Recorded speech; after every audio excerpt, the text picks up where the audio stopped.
Chapter 1. The Expedition Begins. The dense jungles of Guatemala stretched endlessly before them, a mysterious green curtain brimming with the unknown. Professor John Ford, a seasoned biologist with a stern gaze and an unyielding commitment to his work, stood at the helm of the expedition. A group of determined scholars and researchers accompanied him, ready to embark on this scientific endeavor. Their mission was straightforward, yet ambitious, to catalog the flora and fauna of this uncharted region, uncovering the secrets that lay hidden in its depths. The team comprised various specialists, each contributing their unique expertise to the project's success. Marianne was the dedicated biologist, her passion for understanding the intricacies of ecosystems evident in every discussion she engaged in. Alan, a gifted botanist with an eye for detail, carried an array of tools for collecting and identifying plant specimens.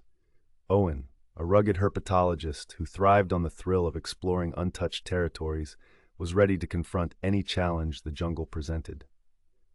Finally, Lisa, the team's logistical coordinator, managed the expedition's exhaustive needs with an observant eye and a tactical mind. Their first few days in the jungle unfolded in a whirlwind of excitement and discovery. Enthralled by the vibrant array of wildlife, they cataloged colorful birds, curious insects, and concealed creatures unknown to modern science. By day, the jungle came alive, an orchestra of sounds resonating through the humid air. By night, an eerie silence descended, broken only by the distant calls of nocturnal animals. It was on the fourth day that everything changed. Following a lead on an undocumented plant species, Marianne stumbled upon something entirely unexpected.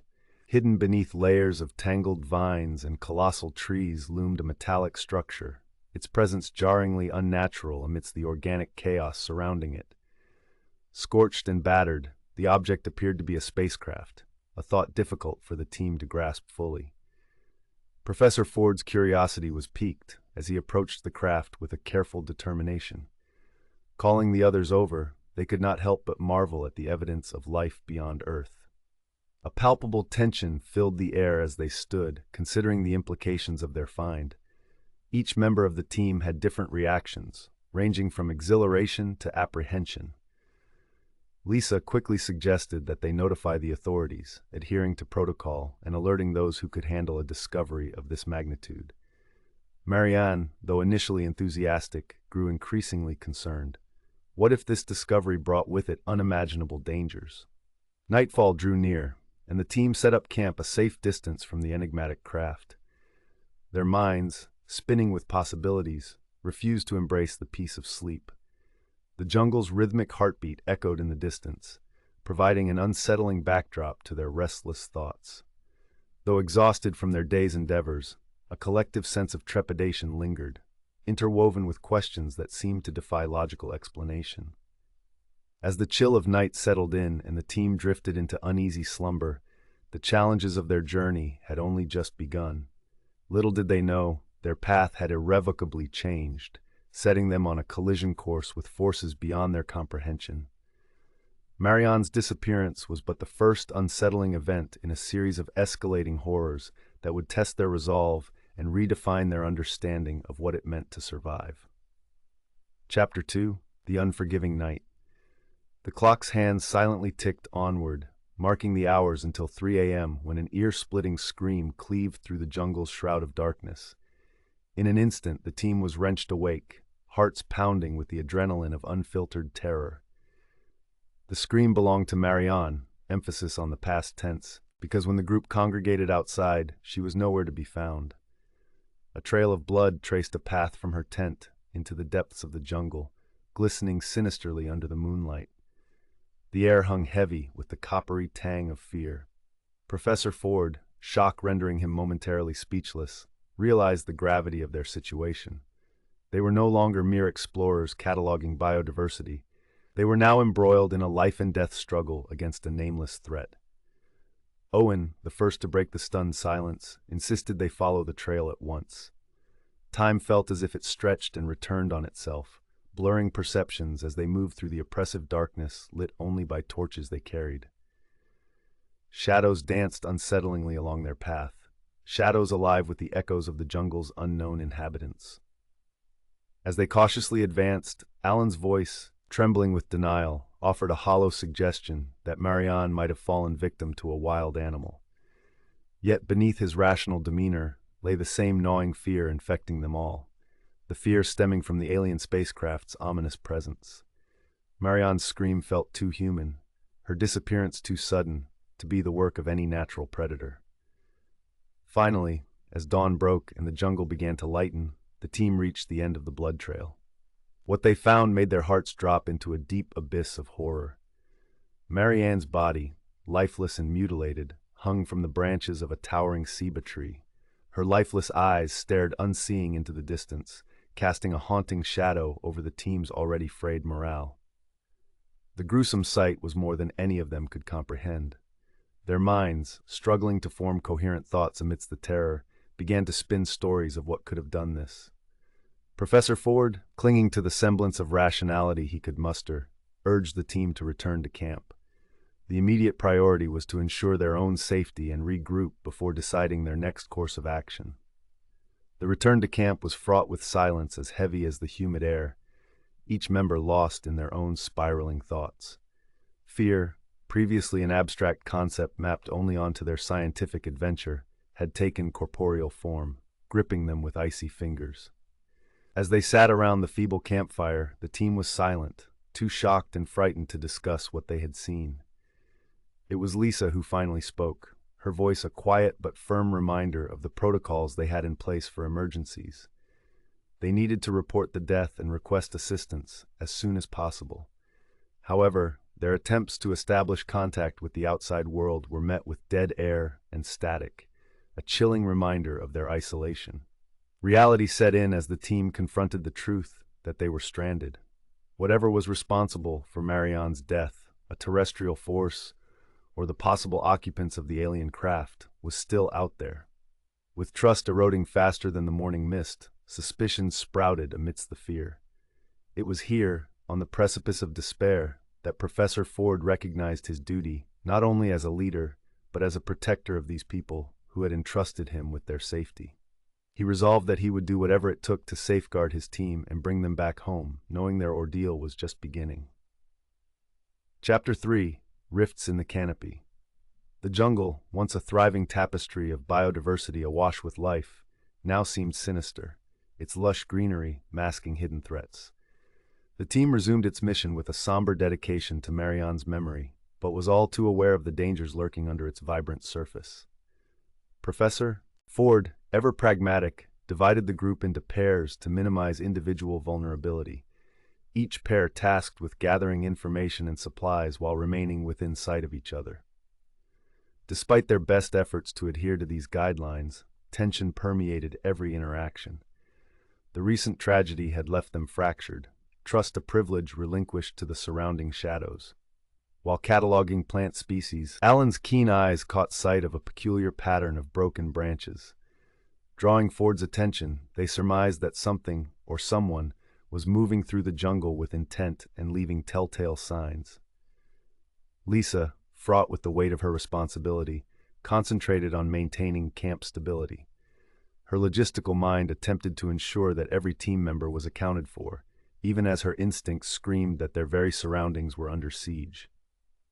In hushed conversations, Owen expressed his growing dissatisfaction with their isolation, arguing for a direct investigation into the spacecraft. He reasoned that understanding its purpose might hold the key to their survival, whether in fleeing the unknown or confronting it. Ford, recognizing the truth in Owen's words but unwilling to desert caution, reluctantly agreed to organize a smaller reconnaissance party. As the day wore on, their evening was again shrouded in the uncertainty of what the night would bring. That night, as the jungle resumed its predatory song, the air was charged with a shared unease. Each team member took turns keeping watch, their tired eyes straining against the insistent darkness. But without fail, it was precisely during those stolen moments of rest that disaster struck once more. In the early morning hours, a commotion awakened the camp. Alan was missing from his post, his belongings haphazardly scattered around the extinguished fire. A sense of urgency pressed on the others, who ventured reluctantly into the jungle, calling his name against the silence that followed in the wake of their discovery. What they feared was confirmed quickly. Another trail led them deeper into the unknown. Their hearts, already raw, steeled against the impending horror. This time, the evidence was far less clear.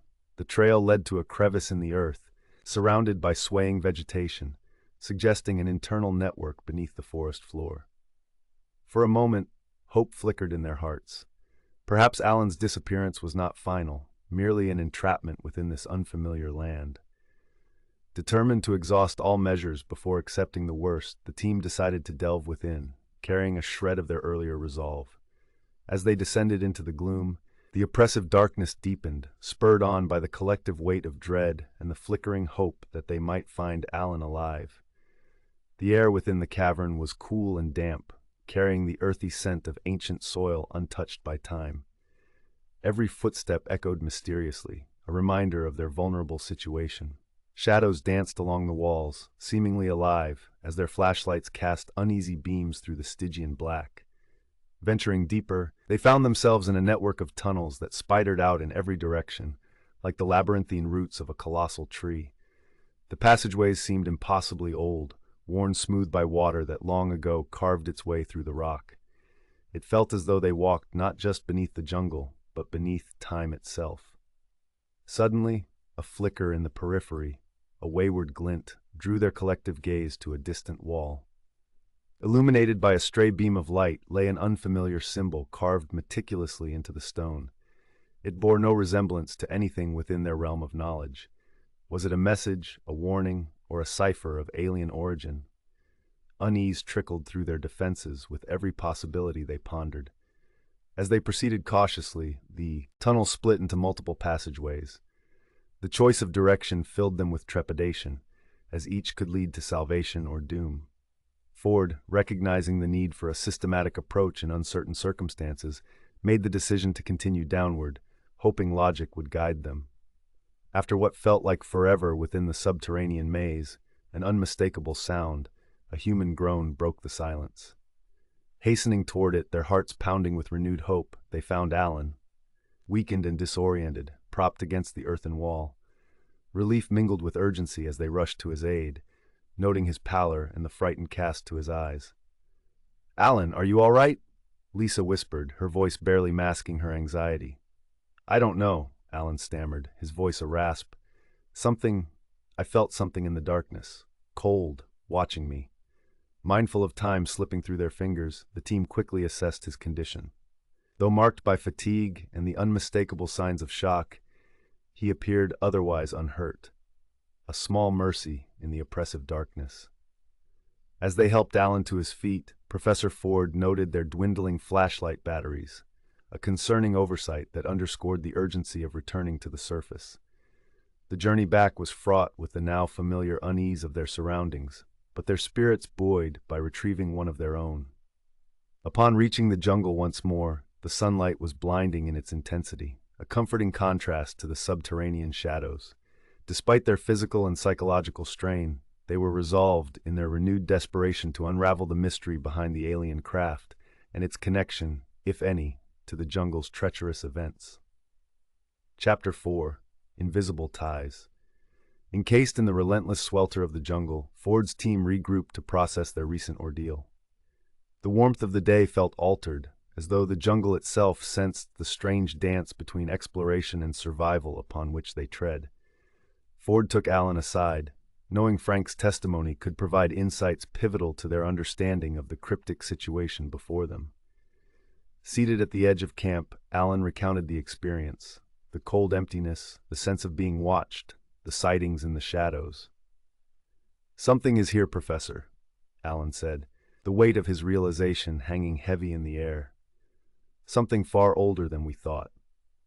Ford steeled himself against any burgeoning fear that might cloud his judgment. Instead, he cataloged Alan's narrative as another piece in what promised to be an immense and mystifying puzzle. There was a connectedness between the alien craft, the symbols carved into those hidden passages, and the adverse jungle, a web yet revealed. The day's dwindling reaches drove the team into a hasty reconfiguration of their strategy. Owen was steadfast in his pursuit of returning to the alien craft to further their investigation, while Lisa advocated for fortifying camp, focusing on means of communication and improving defenses, an echo of encounters that threatened their safety. With trust fractured and ideas divergent, Ford summoned all members for council. The simmering debate, though tense, was rooted in survival that transcended personal fears. Ultimately, a small contingent would venture back to the craft. Ford, Owen, and Alan, bolstered by Lisa's reassurance in strengthening their connection to the outside world, would dare to unearth the forbidden knowledge, seeking clarity where chaos reigned.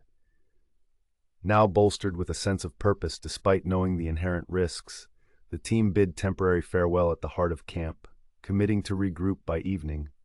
Come what may, they ventured forward with an air of anticipation, aware that whatever they discovered might pivot their unfolding fate in unexpected directions. The hike to the alien craft was laced again with unease, but this time it was joined by a renewed sense of determination. Each step was deliberate, carrying them closer to the metallic enigma nestled amid the jungle's tangled depths. The familiar forms of vine and tree seemed to part reluctantly, granting them passage toward the secrets they guarded. Arriving at the craft, it loomed formidable and silent, like a relic from a different cosmos. Its hull, scarred from its recent journey through space and atmosphere, bore silent witness to the chaotic forces that had brought it here. The structure, now a centerpiece of fear and fascination, seemed to breathe an aura of latent energy. Ford led the way, his fingers tracing gently along the craft's cold surface. Owen and Alan followed suit, their torchlights darting over its curious design and alien markings. Owen, ever the pragmatic adventurer, suggested they seek an entry point, while Alan, still haunted by his subterranean ordeal, hesitated, caught between the past day's horrors and his thirst for knowledge. Then, a whisper of air, the faintest of sounds, as a section of the craft's surface shifted beneath Ford's touch. He sprang back, heart pounding, as an opening revealed itself with hydraulic grace. Inside lay a corridor bathed in an eerie, soft light. The three exchanged a glance, a fleeting moment of doubt, before Ford's resolve steeled the group. Inside the craft, the atmosphere was markedly different. The interior, an expanse of intricate hallways and rooms, spoke of advanced technology beyond their comprehension. Panels glowed faintly, whispering secrets through indecipherable readouts. They moved cautiously, mindful of the alien space that enveloped them. Ford's pulse raced as he stumbled upon another room. Its designs displayed diagrams that sparked recognition. Simplistic symbols conveyed complex concepts, hinting at interstellar travel, biology, and, most startlingly, earthly references. Their connection to this craft might be deeper than the wreckage of cosmic randomness. It was Owen who first noticed the dormant figure positioned upright against the far wall. Clad in an unfamiliar suit, the creature was humanoid but undeniably alien. A mix of awe and trepidation gripped them as they drew nearer, hypersensitive to any sign of life. The being, though motionless, seemed imbued with an ineffable presence. They couldn't quite discern if it slumbered or if its journey had ended in eternal stasis. The enormity of their discovery dwarfed their earlier fears, but with it came intricate layers of questions that reinforced a troubling notion. If this being had crashed here, others might yet walk the jungle. The gravity of the moment widened the spectrum between awe and fear, seeding within their minds an existential dilemma. Was this visitor ancient? Was its mission peaceful or ominous? And crucially, if one had perished, where were the others? As the trio wrestled with conflicting emotions, a noise within the craft heightened their senses, a rhythmic pulse that underscored their fragile existence. Perhaps the craft was alive in more ways than one. Did it beckon them, or did it warn them with its rhythmic cadence? With questions multiplying, they agreed they had seen enough and returned to the welcoming air of the jungle. Afternoon shadows stretched across the forest floor as they emerged, their minds afire with the implications of what they'd witnessed. Their return to camp sparked a lively discussion merging fear, science, and wonder. Lisa, ever pragmatic, pieced together a plan to better their chances of establishing contact beyond the jungle. The symbolism within the spacecraft suggested communication, and they hoped to tap into its potential. Night descended swiftly, casting the camp in moonlit hues and prompting the team to retreat into their watchful vigilance. As the hours waned, the bond among unveiled an origin story of life, expanding beyond Earth's confines, and Lisa's strategic prowess and care had earned her recognition as a guardian of both her team and the greater environmental truths they had discovered. As the team reconvened in cities far different in tempo from the jungle's orchestral ballet, they shared their truths with the world, scientists, artists, thinkers, and leaders willing to listen to the symphony of possibilities. The ripple effect of their findings inspired collaborative discussions around conservation, ecological responsibility, and our role in a universe vast and teeming with life. The spacecraft, now protected under careful stewardship, served as a testament to the potential of what lay beyond planet Earth. It was not just a remnant to be studied, but a bridge for future generations to explore worlds near and far. Those who followed would carry the torch ignited in the tangled depths of Guatemala, seeking truth, balance, and harmony across every conceivable divide. Chapter 14: The Everlasting Journey. Their journey complete, the team members dispersed, carrying with them not only a sense of accomplishment but an enduring wonder and respect for the splendor of life and cosmos. Professor Ford, within the hallowed halls of academia, urged a new generation to embrace exploration with open hearts and minds attuned to the resonances of a shared universe. As they pursued their paths, Alan continuing his research into Earth's diversified biomes, Owen tackling conservation and wilderness education initiatives, and Lisa authoring memoirs of their incredible journey, the seeds of their efforts took root, seeding hope across interconnected layers of society. The stories of distant worlds, whispers of ages past, and the beckoning promise of untold discoveries infused every aspect of their ongoing lives. The artifacts, both physical and conceptual, provided templates for understanding. They prompted an interdisciplinary pursuit, uniting countless cultures driven by shared curiosity about the tapestry in which humanity played its part. While the jungle would forever hold a part of them, the sanctuary it offered and the mystery of its celestial guests were entrusted to future explorers who would emerge to unravel the wonders and wisdom kept within. As daylight broke across the horizon of a new era, the expedition's tale, the saga forged amidst skepticism and guided by resilient hearts and curious souls, persisted infinitely, transcending borders between stars and skies inhabited by explorers, resolved in harmonic evolution. No single discovery defined their journey. Rather, the familiar and the unfamiliar joined forces among the gathered echoes surrounding both Earth and the celestial haven they left behind. Humanity's quest to seek understanding in an infinity bursting with life continued unabated across every conceivable universe, the consummate alien narrative, now their own. In the end, as they looked toward the horizon, stars gleaming with a knowing light, they understood this. The unknown was never to be feared but embraced, seeing in it the limitless potential of discovery that lay in wait for those willing to venture beyond. For them, and those who would rise to meet the mysteries, each journey was both the beginning and the end of many paths converging, a lasting reminder of what it meant to share this cosmic shore.